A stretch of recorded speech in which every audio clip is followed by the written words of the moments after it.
The plyometric program I chose for my case study was high school basketball team. So one of the major things I had to consider was the age.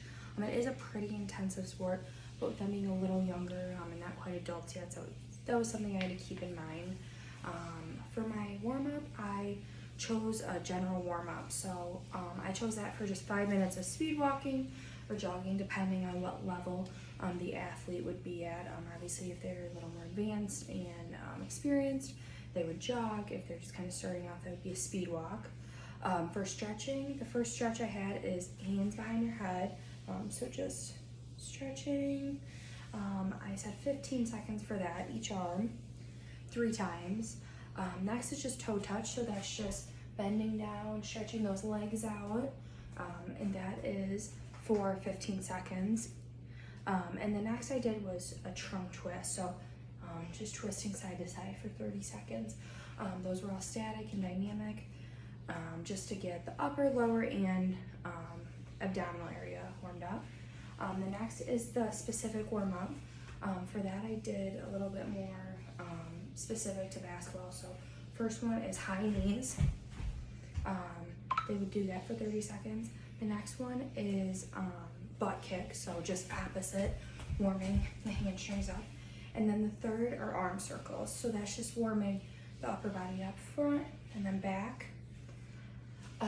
The actual plyometric portion of this would have weighted squats, so I would just have them take a barbell or dumbbells, kind of depending on the equipment, and squats. The next I would have them do is push-ups, so just a regular push-up. I really emphasized upper body plyometric along with lower body resistance, just because that's the combination that was recommended by NASM. And then the next I had them doing weighted deadlifts. So again, preferably with a barbell, but dumbbells also work for this. They would do 3 sets of 10 reps. That's standard for every exercise I've gone through so far. Next is elevated tricep push-ups. So that's just, they would be elevated. They'd be up on a surface doing tricep push-ups. And then the fifth one I'm going to demonstrate with this one, because it's not as standard, would be a ball roll. So you'd take a medicine ball up in a plank and you would pass it from arm to arm. That's working upper body as well as core. So some cues that I would say is make sure that you're spending time on the stretching portion. Don't rush through that. That's really important. Another one is to hold that core tight. Yeah, we're working upper and lower body, but that core really needs to be engaged as well.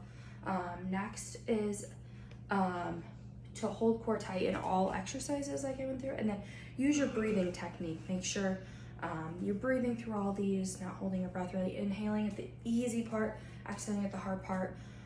And the way this differs from the other ones, like I mentioned, was age. So this is not as intensive as it could be.